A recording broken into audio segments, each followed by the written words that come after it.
So, welcome, Kelly. Thank you so much for taking the time to be on the podcast. How are you today? I'm lovely, a little cold. We're here in Detroit.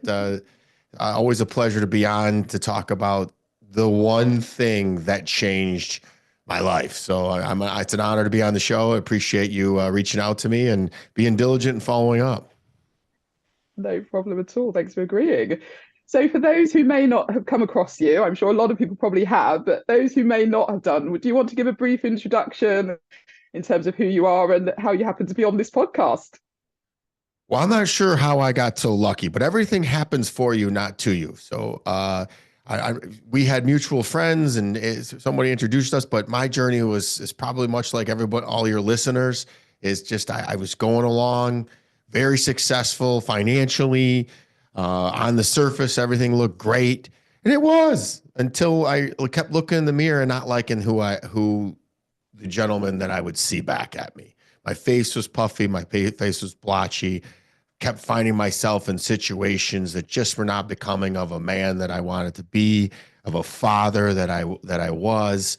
And I just looked and said, something's got to change. And I was on a vacation in Key West, Florida, drinking and having a time of my life, sitting on the beach. And I just said, you know what?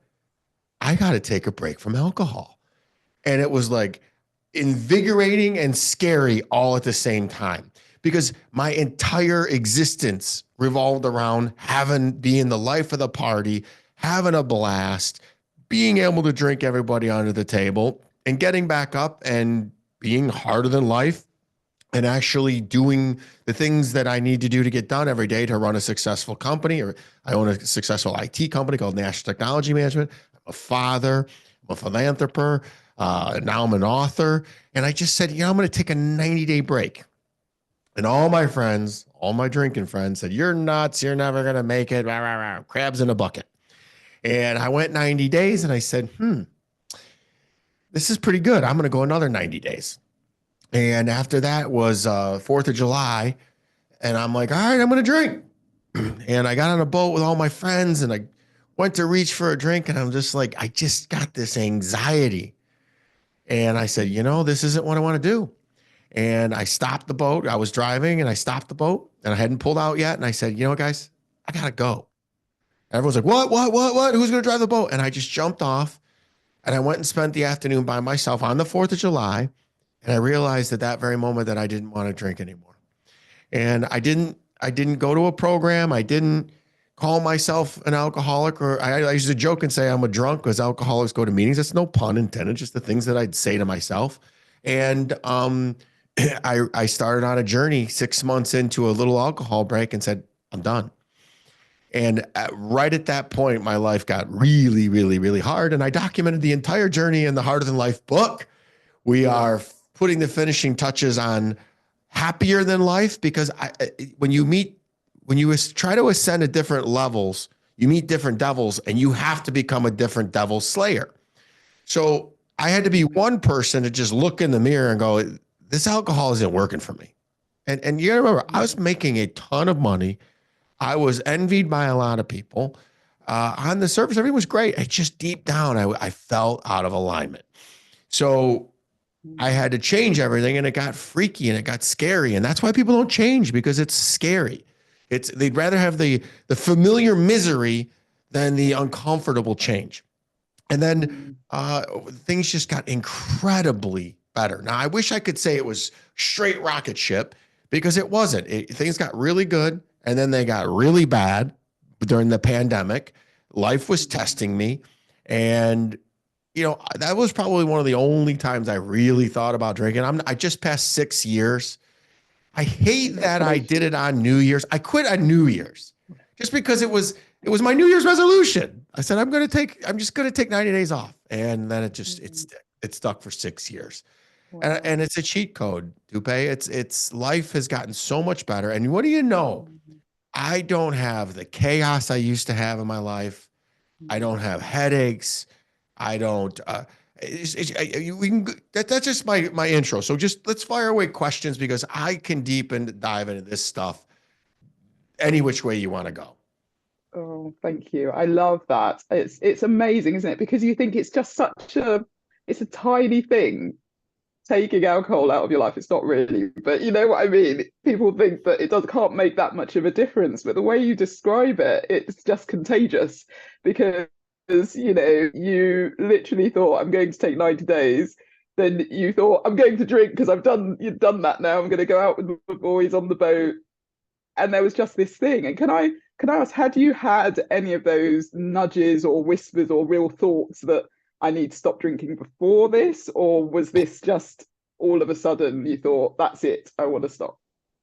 They say hindsight is 2020. You look backwards and you can Mm. see what God, the universe, source, whatever God wants you to heal or to address, he keeps sending it to you. He's got a funny sense of humor. Just keeps sending you. A lot of times it's in a toxic relationship that keeps sending you the same person until you heal. You keep sending you the same food until you can say no. Keep saying, hey, you have heart disease, get in the gym. Well, mine would always be centered around alcohol. Alcohol wasn't the problem, but every time there was a problem, alcohol was present.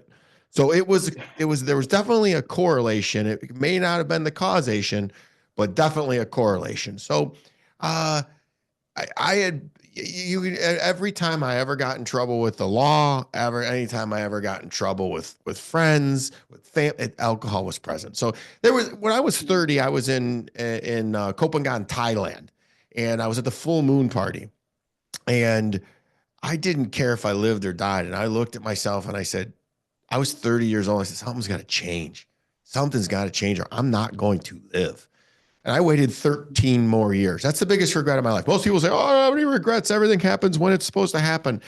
I wish I would have started this journey, I'd like to have half of those 13 years back because I could be so much further. We're a top 25 podcast.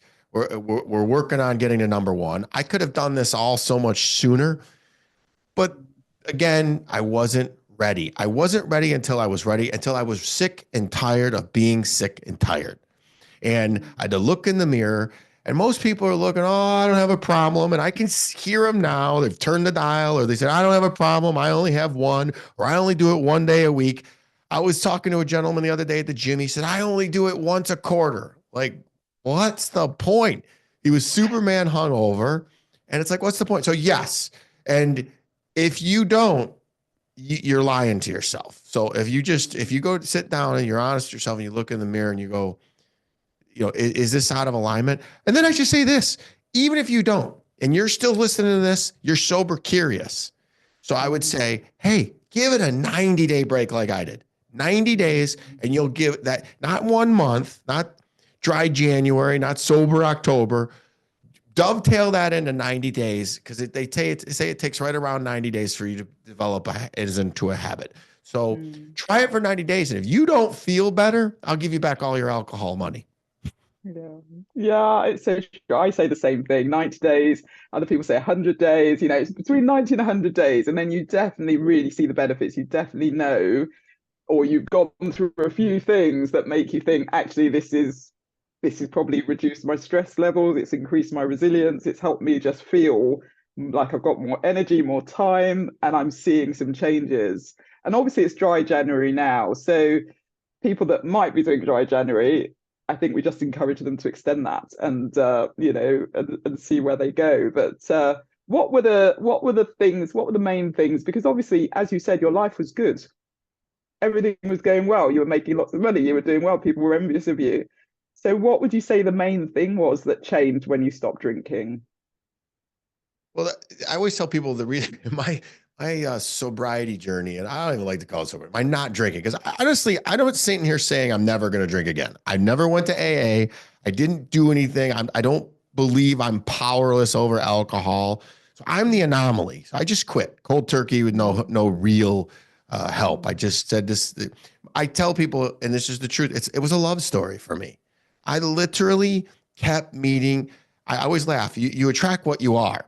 So I was a drunken whore, and I kept attracting drunken whores.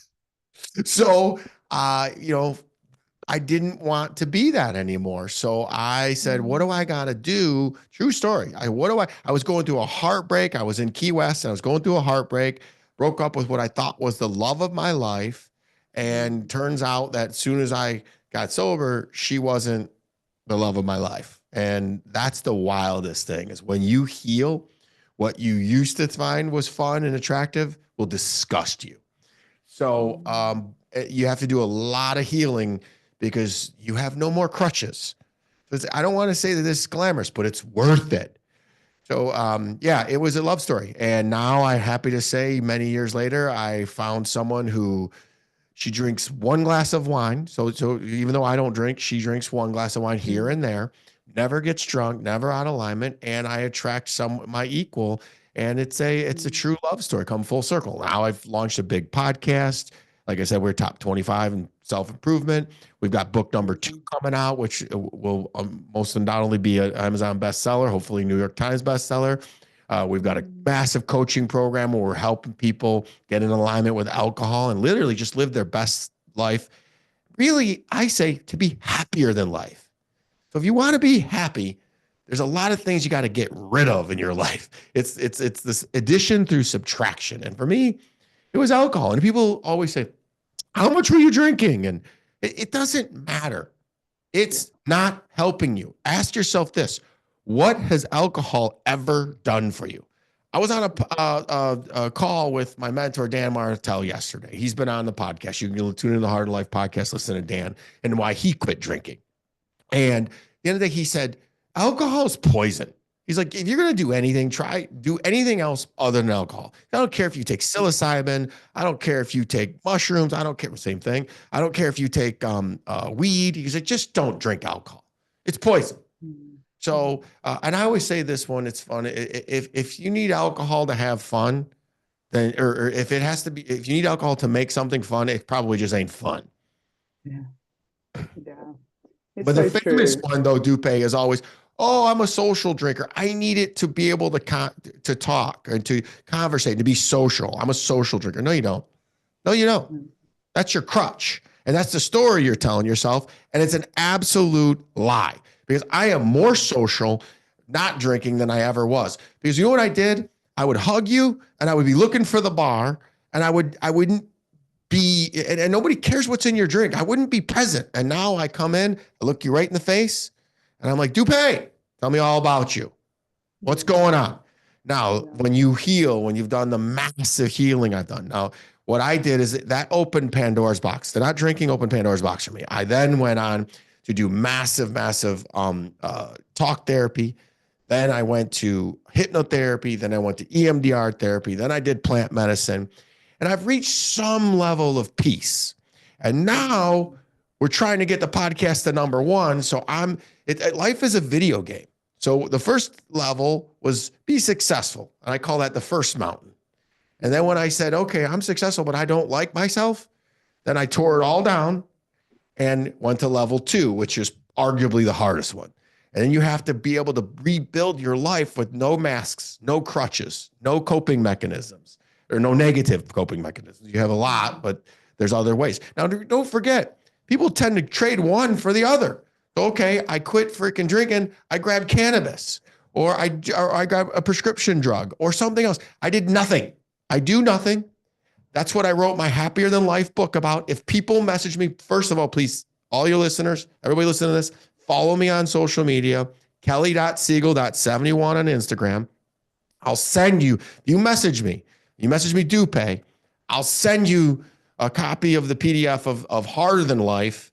And then when Happier Than Life comes out, I'll send that to you as well. It is going to be the 5 steps to thrive in 2025. And it's that taking that, I'm probably on level 5 now, where 2 was the breakdown. 3 was, I can live like this. This is good.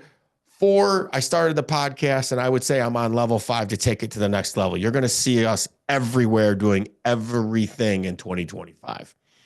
So it gives you unlimited energy. It is a cheat code. If you're even thinking about it, and how you know, Dupe, is when someone talks about not drinking or alcohol in any way, you get some sort of butterfly in you.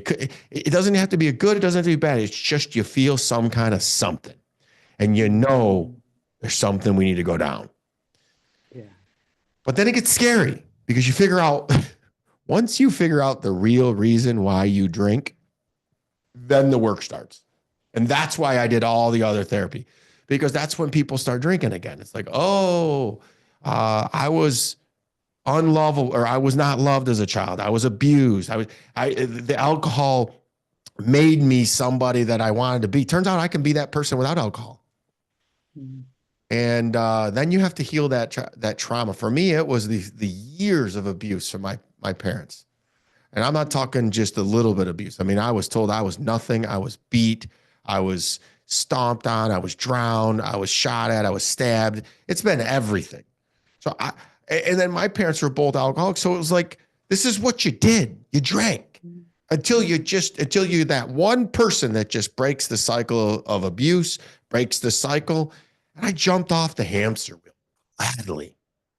And now the proof's in the pudding. I have 2 houses, 2 boats, 5 cars, 2. And that's just physical stuff that I don't give a crap about. Let's talk about how I feel. I'm in the best shape of my life at 49. I got a 6-pack of abs. People, how do you do it? You take steroids. They keep hating on me, man. I'm going to just keep doing the work. And I have full bars in all my houses, all my boats. I don't have the temptation. I never, ever, ever feel the urge to drink because I healed it. And it's an empowering thing. There is nothing on this earth that requires me to have a drink, not a celebration and not a sadness. Nothing. Yeah, it's a really powerful message, Kelly, really powerful. And I hope the person that's listening is really taking this on board, because it just goes to show that you do the work, you make, and healing is hard. And I'd like to maybe go back to your 30-year-old self. And you said that was your lowest point, it sounds like, where you really weren't even sure you wanted to be there. And then you had another 13 years before you stopped. You've obviously healed a lot of that, but what would you have said to your 30-year-old self that may have actually triggered that person to do something sooner? That's a beautiful question, because I have had that conversation many times.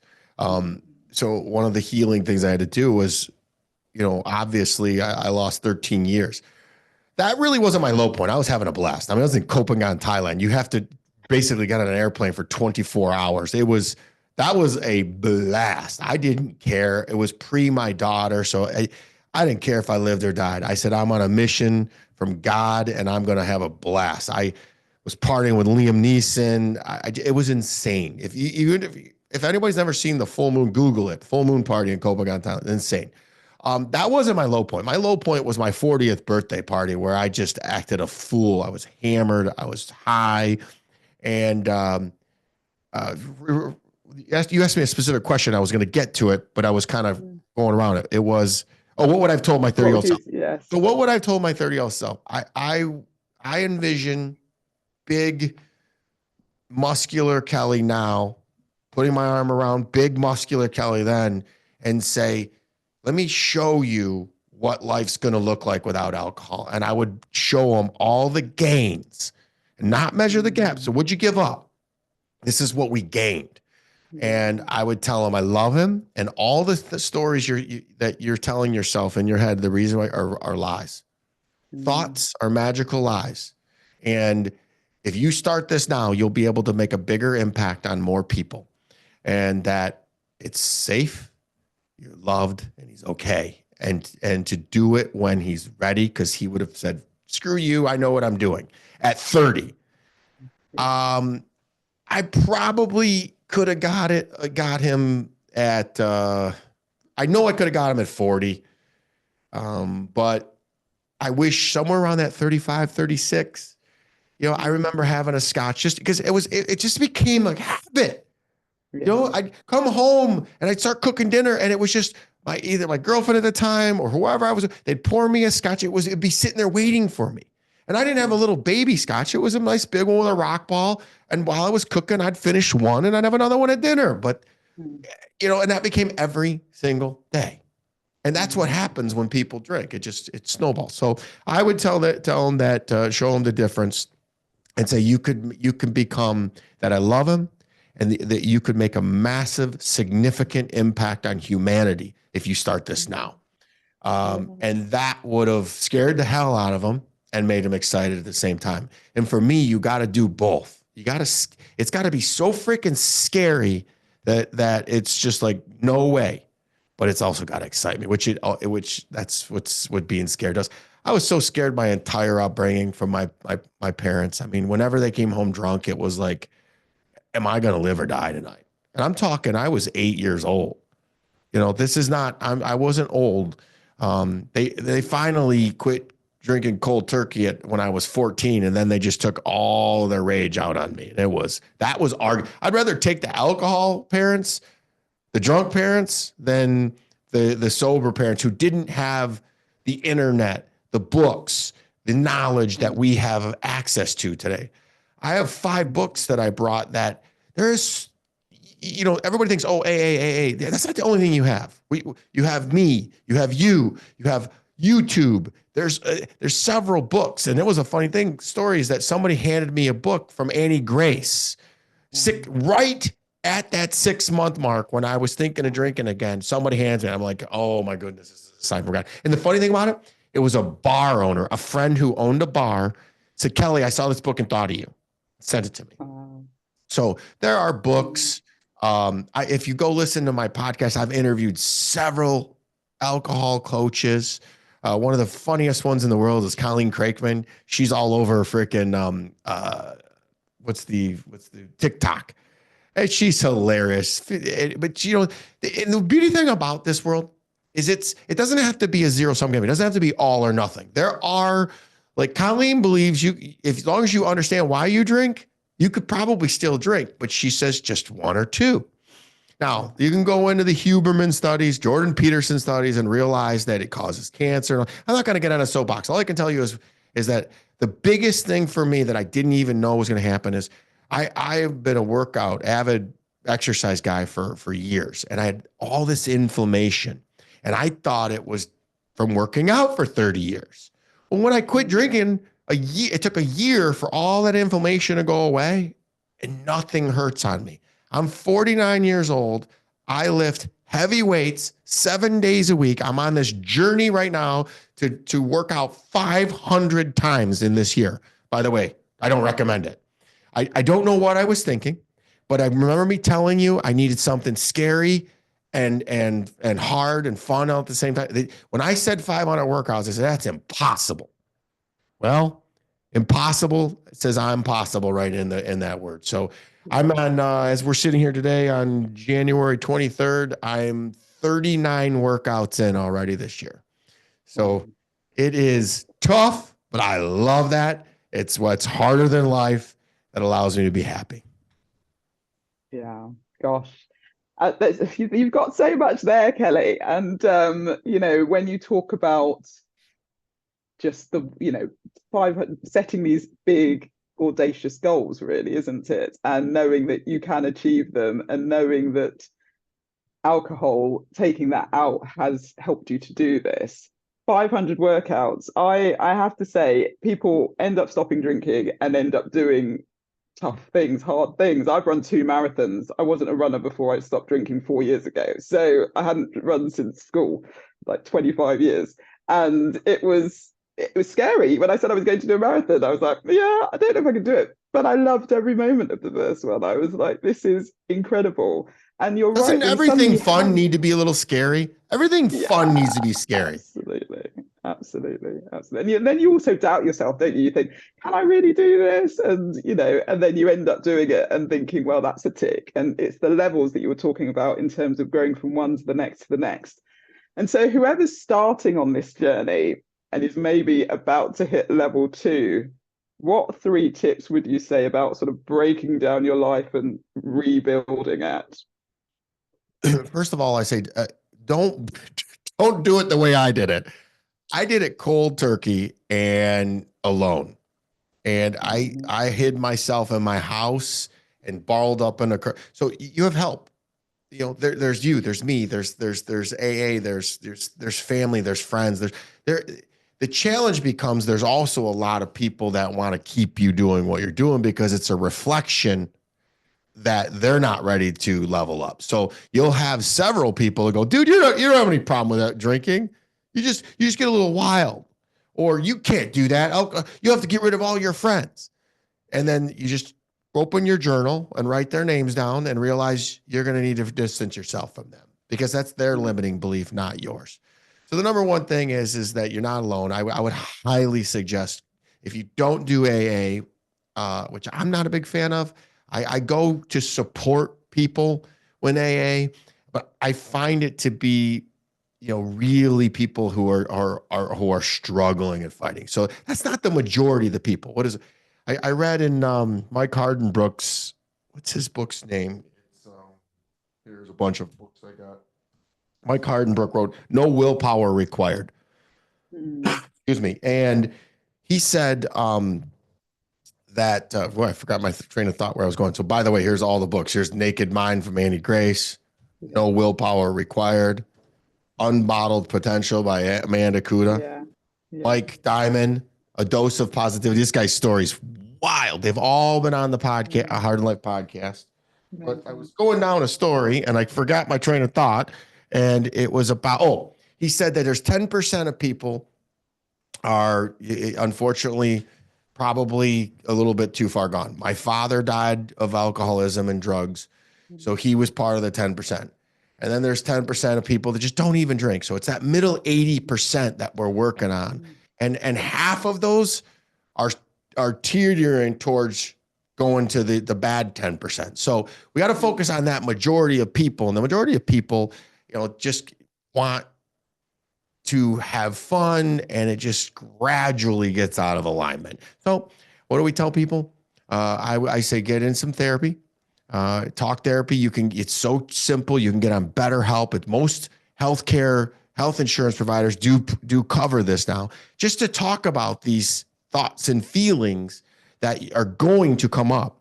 One of the things I didn't do, which I wish I would have done, which is journal your thoughts and feelings to first of all, get them out of your mouth or out of your head so you don't spiral. Most often people spiral, and the only way that they know how to freaking get out of it is to drink.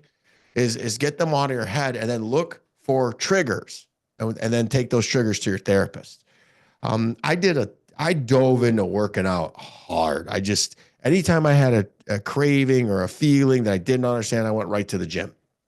And I did a lot of gratitude. It is impossible to be stressed and grateful at the same time.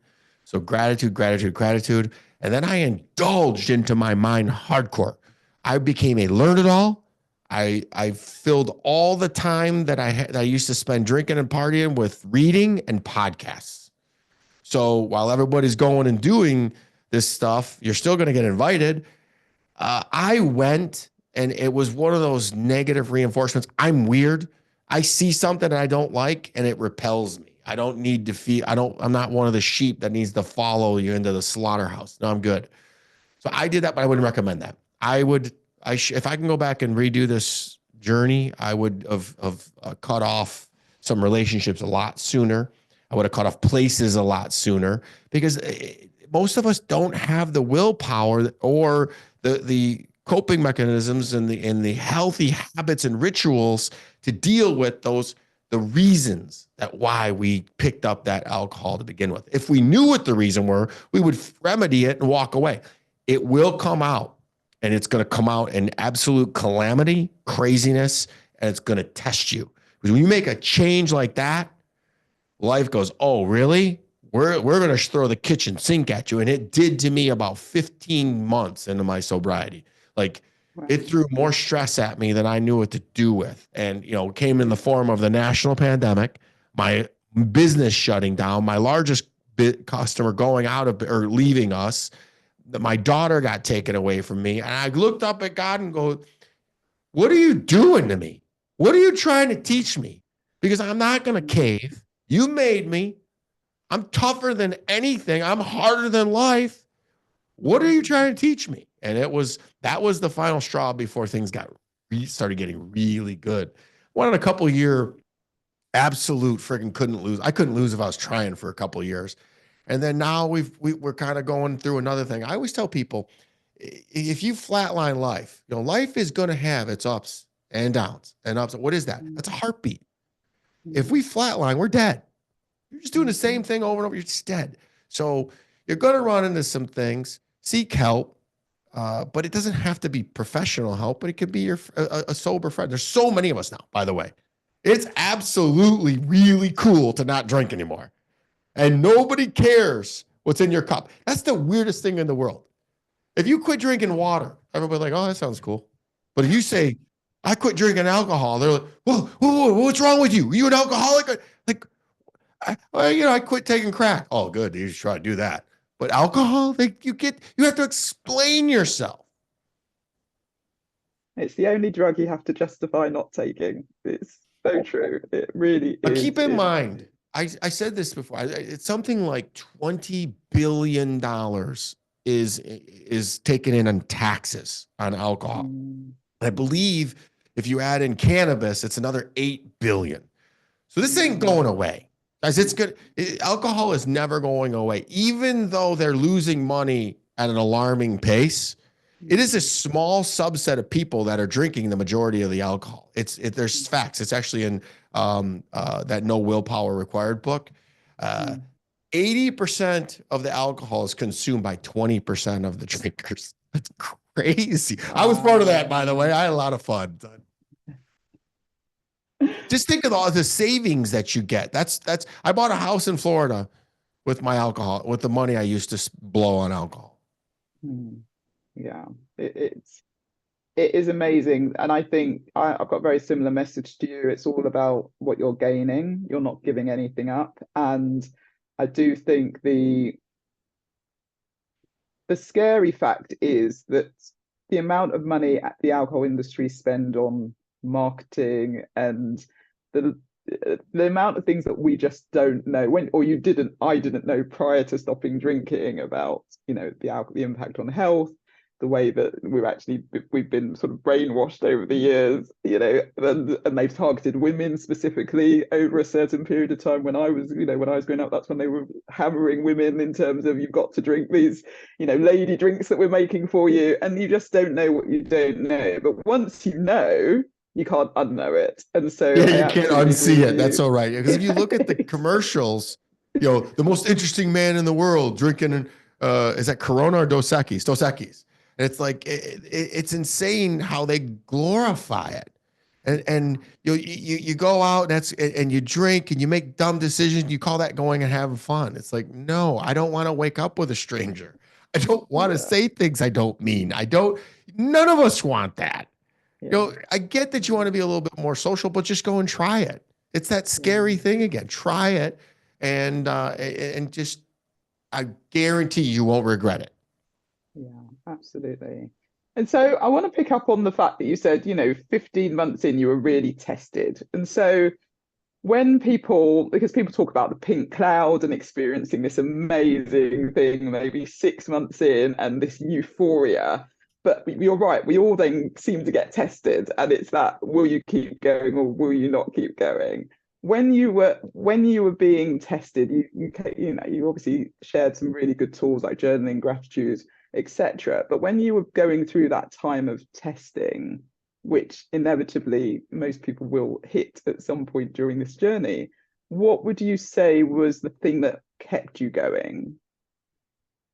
Well, first of all, I will tell people that if you have a slip up, and it's not the end of the world. You can start again. Mm, And however long that you didn't drink, you have that time. That could never go away. So you can mm, start again. So don't beat yourself up. And it's very, very common. There's a common thing that, like, right now, I do believe I could have one drink mm, and not go to the where I need to have three or four or five. I never was mm, that way, but it just turned into that. So I yeah. could go have one drink, but then I go, why? What benefit Mm, have? So you go back to the what did I use to? That's such a good question. I used a multitude of things. I used fear. That's what I did. I did not want to go back and live the life that I was living. I was so afraid of being that person. I was so afraid of really being alone. And mm, and that's funny because I was never alone when I drank. I was always had people around me and a lot of people. I had boats. I had big houses with pools. So I was always some around. I was not alone, but I was lonely because Yeah. these were not people that were looking out for any of our best interests. So I just did not want to feel alone.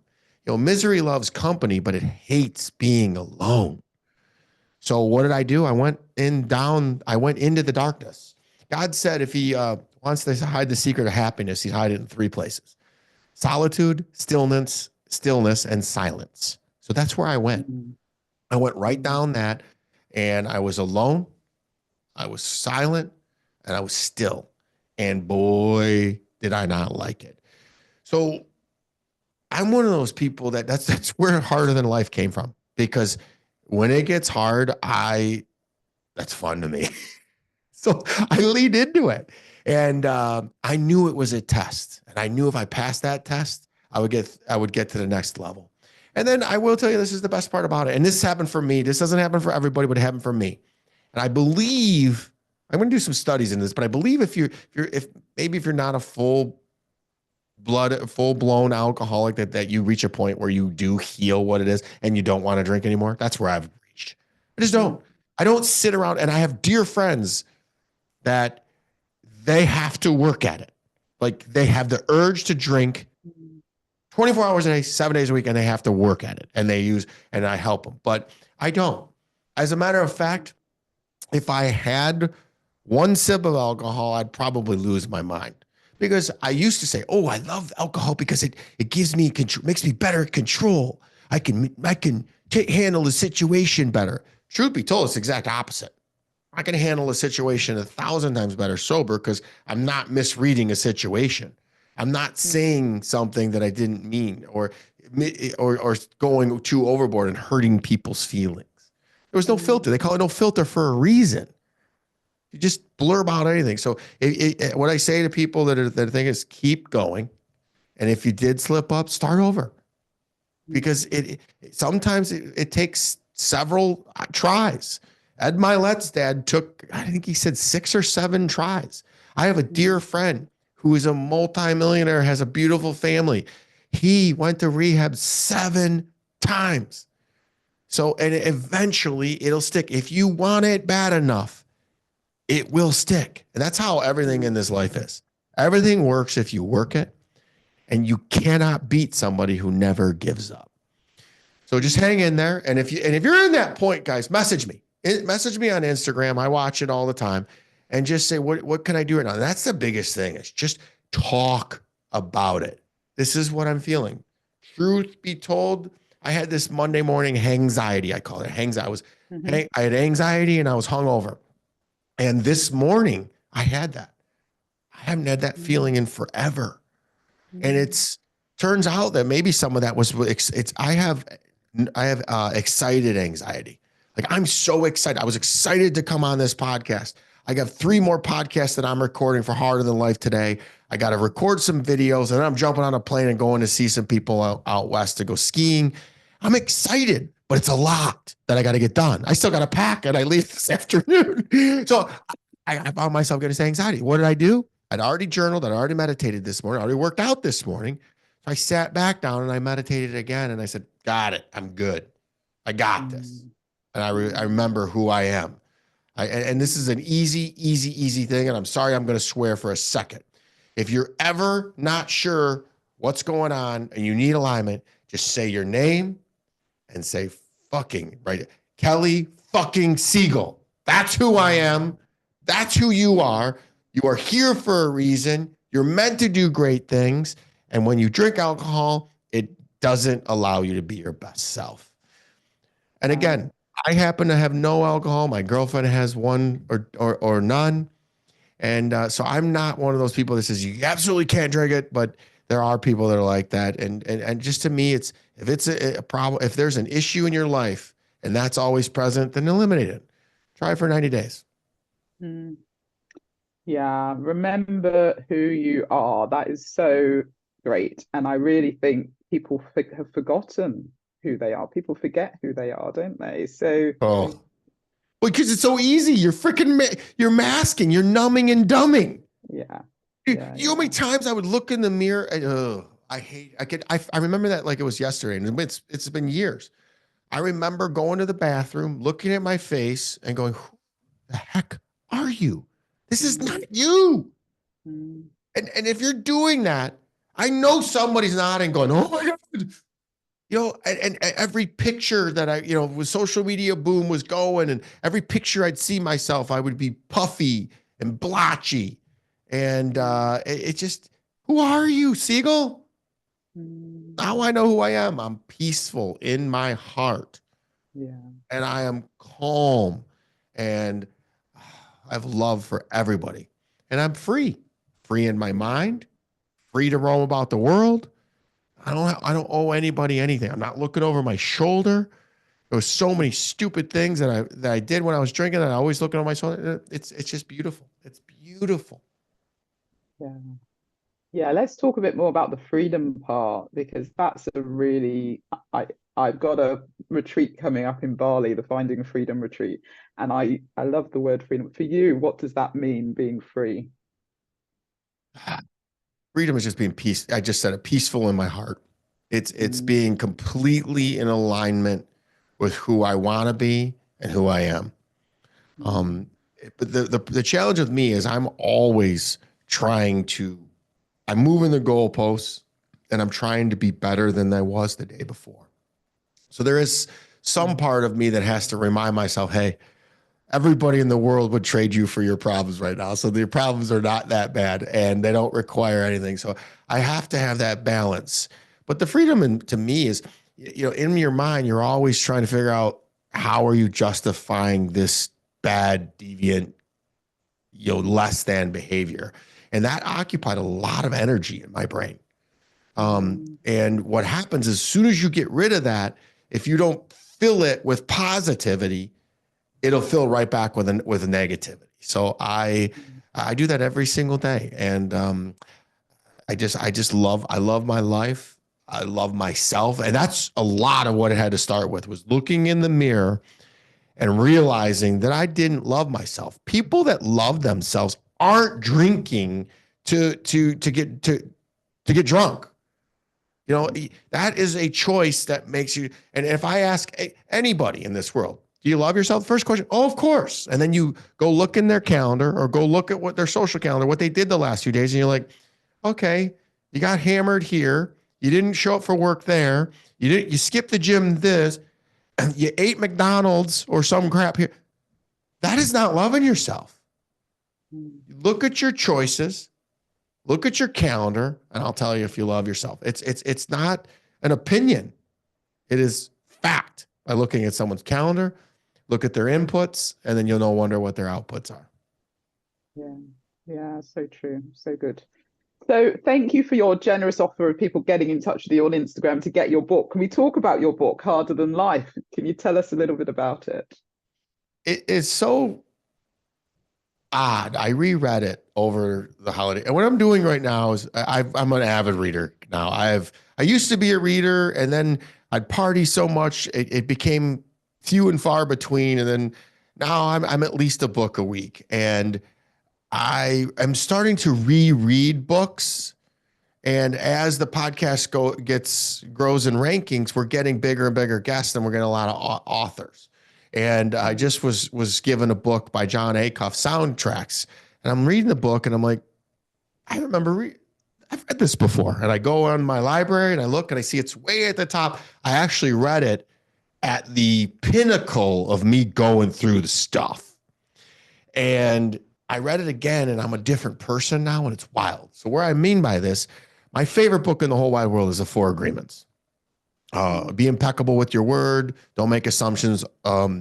Don't be impeccable with your word. Don't make assumptions. Don't take anything personal, and always do your best. I live and die by those. I would repeat those over and over and over again. And then I read this book, Love Yourself Like Your Life Depends on It, because it does. I say all that to tell you this.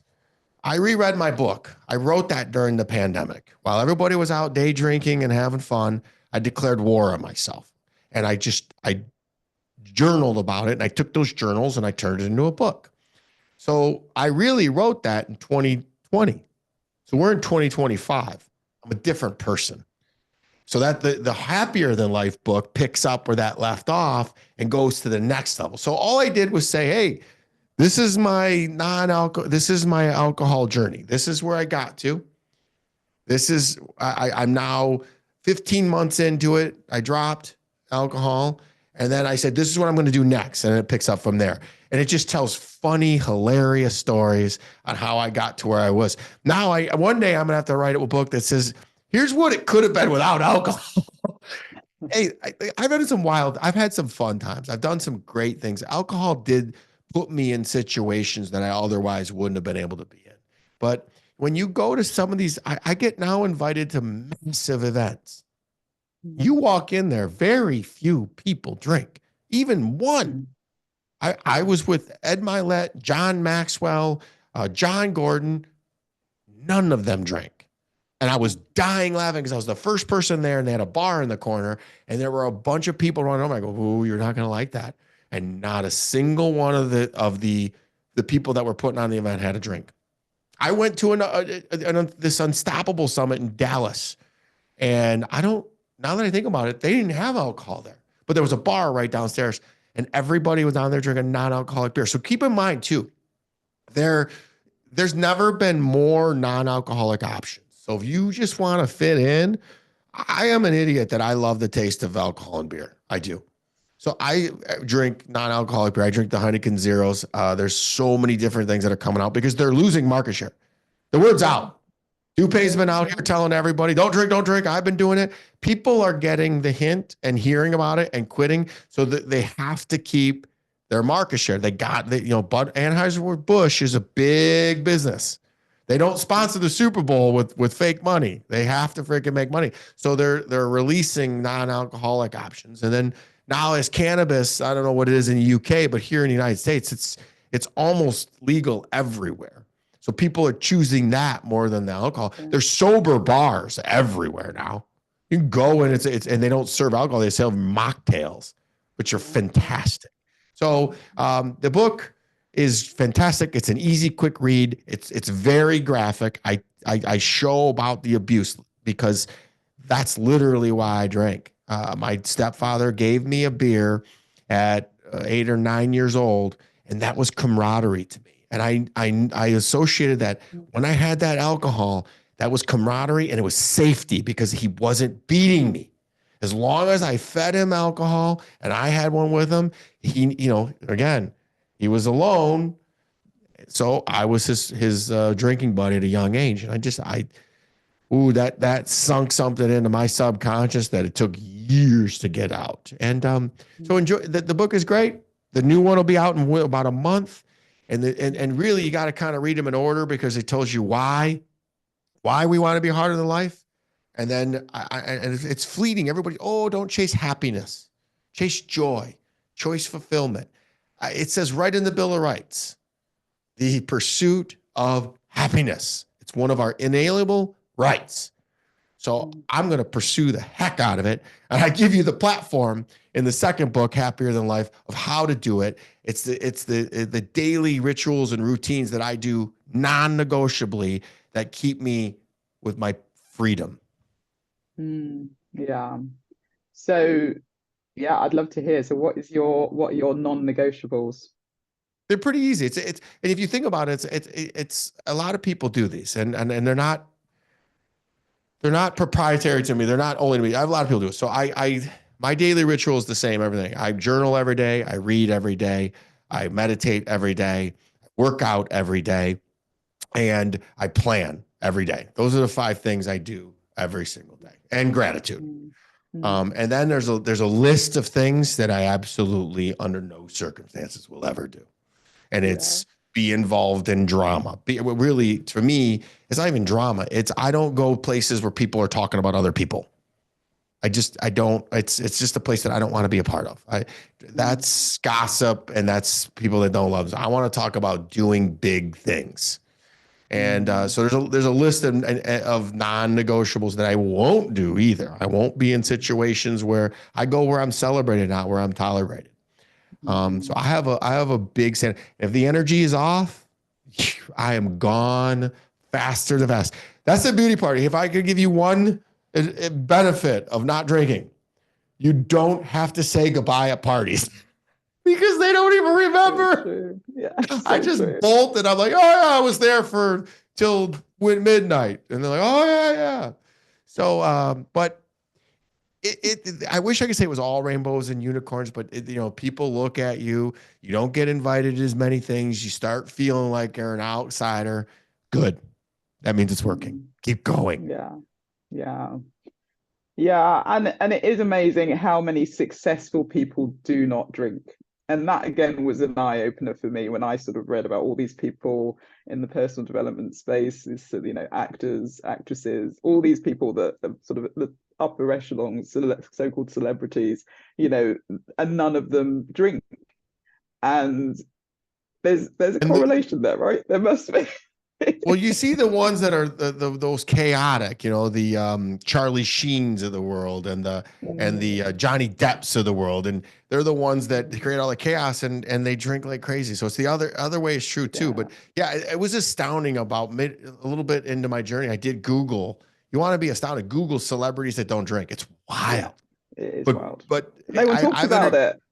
No one I've talks about interviewed them. a bunch of people, Mm, massive people. Jen Gottlieb. I was mm, just with Ed. He'll have one with his mm. cigar, but it's just it's cool, man. It's cool, and ain't nobody gonna look at you. The only people that are gonna look at you are the people that are out of alignment, that are intimidated by it, and that's cool. I'll be the leader.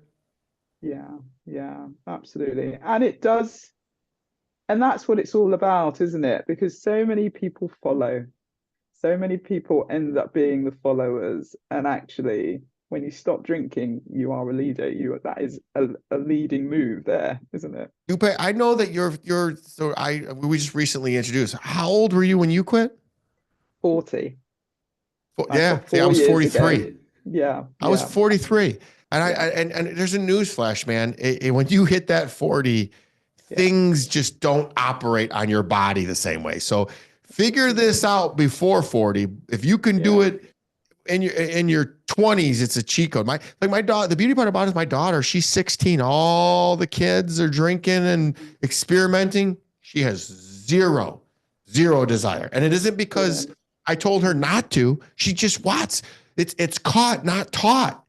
So she Exactly. just watches, Yeah. and I said to her, I said, honey, if you want to drink, if you want to experiment, do it on my night because I have her Mm, 50% of the time. Her mom has her 50%. Do it on my night. mm, I'll pick mm, you up and I'll take care of you and I'll make sure you're safe. I think I mm, took away the mystique. And mm. she just looks at people and she'll record them and send me the video. She's like, look at this. What's going on? She's like, this is fun. So again, it's caught and not taught. If you do have a child and you want them to live their best life, stop drinking and then show Yeah. them that that's not the way. Because I learned the hard way, and we don't Mm. have to learn the hard way. It's so true. And it is nice to see more younger people, 20s in their 20s and 30s stopping. But I did a post on that yesterday about you need to stop at 40. You come to a crossroad at 40 and you have a choice and you can either keep going, let life keep going, and you just sort of stay in that lane, or you can change your life. And ditching drinking will be the start of that. You know what? You want to take years off your life? Drink. I'm going to live well into my Mm, hundreds now, and I would have never been mm, able to do that with alcohol. yeah, yeah. Well, thank you. I feel like it's come to a natural pause, but I could talk to you forever. Um, Anything else you wanted to add before we close? I just want everybody to know that the world. I want everybody to be awesome, be kind, love everybody, tell the truth, and live your best life. And you do that by making tough choices. And tough Yeah. choices. Here's the easiest way to know if something's good for you. If it feels good immediately, it's probably bad for you long term. If it feels terrible immediately, it's probably good for you long term. Think of it. Mm, Gym. Oh, nobody wants to go to the gym. But you leave the gym, you feel great. You want to have alcohol? You're like, yes, I'm so excited. And then the next day, you're hungover. So just mm, that's the litmus test. And Yeah. again, just look around. If you, success leaves clues.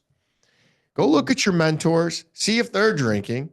And if they're mm, not, emulate them in every aspect of your life. For me, I've put it in the book, Happier Than Life, the 5 things that I do every single day.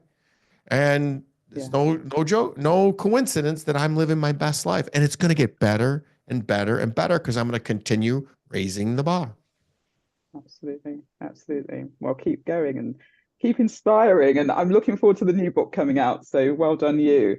Yeah, And I'll send you one when it comes in. I think we're expect to have it in another week. So it's I'm thank excited. you. I got to do edits and then hopefully be out in the next month. Fantastic. Fantastic. So I always end every episode with my favorite question. And I think you said it throughout, but what does thriving alcohol free mean to you, Kelly? Well, peace, clarity, freedom, love of yourself, uh, massive, massive success. Like there's absolutely no ceiling, none. Mm, And mm, it's the only ceiling is the one you put on yourself, and that is the alcohol. So thriving it's funny. We want to thrive in 2025 because it rolls together. yeah. I just released a podcast today on the 5 things to thrive in 2025, and it's my 5 things. So Yeah. if you do what Dupe and I speak about, you will not regret it, and you will live happier than life, harder than life, healthier than life, and you will start seeing benefits that you had never thought was possible. Keep going. Yeah. Amazing, amazing. Well, it's been such a privilege to have you on. Thank you so, so much. And yeah, I can't wait to see what next. This is amazing. And I'll think keep of in something. touch. It's just the drive of this 500 workouts. I honestly did not think that one through. I did not. Even if I did 2 a days, it would when would it be done? Somewhere in October. And it's like, Uh, oh, I did not think that through well. Or no, it would be September. But um, so my what are guess. you planning on doing for those 500? What do you So do? I call a workout is whenever you get your heart rate elevated to your 80% of your maximum heart rate. Mhm. So it could, I'm going skiing. I wasn't going to count that. And I talked to my trainer and he's like, yeah. He's like, you're going mountain skiing and you're going up. He goes, you can count that as a workout. So Yeah. majority of the time, about 345 days a year, I go to the gym. I Yeah. only miss days when my travel schedule won't let me. Since I don't drink, we didn't even talk about this. I love 6 a.m. flights. Yes. Because I'm not out late the night before. Yeah. I love those first flights. Yeah. So whenever those are, because I work out every day, I do the hardest thing first. I get up, Yeah. I do my meditation, I do my gratitude, and then I hightail it to the gym. So it's by the time anybody wakes up, I'm almost done with all of my things. So Mm. I make sure I get to the gym first thing. So my goal is to go 365 days, but again, 500 workouts. I can miss a couple of days. I just have to make up for them. So Yeah. my goal is I'm probably going to work out 364 days. The gyms are usually closed on Christmas, and then Mm. I'll double up 150 of them, and that'll get me to 500. And I'll hit it somewhere in December probably because I'm going to summer. I might not go as hard. I'm expecting it to be in December, and I got to factor in there could be an injury, there could be Yeah. I could get sick, but I'm going to hit it. Yeah. That's the And next thing. what was your why for that? I'm going to be 50 this year and I want to be in the best shape of my life. I want to be nifty at 50. And I'm fine at 49 and I want to be nifty at 50 and then this way we're expecting a podcast to be, number one, have massive amounts of members in our Heart of the Life Nation, the Heart of Life coaching program, teaching everybody to be happier than life. And give back to the community. We make massive donations to 3 separate charities here in the States. We have merchandise that's available for people, and we just want to give back. I grew up. I shouldn't be here. Most of my friends are dead or in jail. I'm here for a reason, so I want to make you. You said it the very earliest to make a dent. I Mm. want. I'm chasing that massive significance and love nonstop. Yeah. Oh, Gosh. it's a good Well, story. I love it. Yeah, brilliant, brilliant. Nifty at 50. We all want to be nifty at 50. So Right? yes, let's all aspire to that. Absolutely. Well, you look gorgeous and you keep doing whatever Oh, you're doing because thank I would have you. never guessed that you were uh, I'm 44 years young. 45 in April. Oh, Yeah, I know. 45. Isn't that amazing? And if you think about how you feel now at 45, you probably feel better than you did at 25. Yeah, absolutely. I, Yeah, I, I look yeah, better and I feel better than I've ever in my life. yeah, Now I'm yeah, tired more because I do more, but yeah. uh, I used to use alcohol to give me energy, but turns out I can manufacture that on my own. Absolutely, absolutely. Well, Dupe, it's been a I real really pleasure. appreciate being on. I look forward. Please share this with me when it's out. We'll send it in our newsletter. And if there's ever anything I can do for you, the answer is yes. Thank you so much. It's been so lovely to meet you, and thank you for being on the Thrive Alcohol Free podcast. Take care. Thank you. Bye.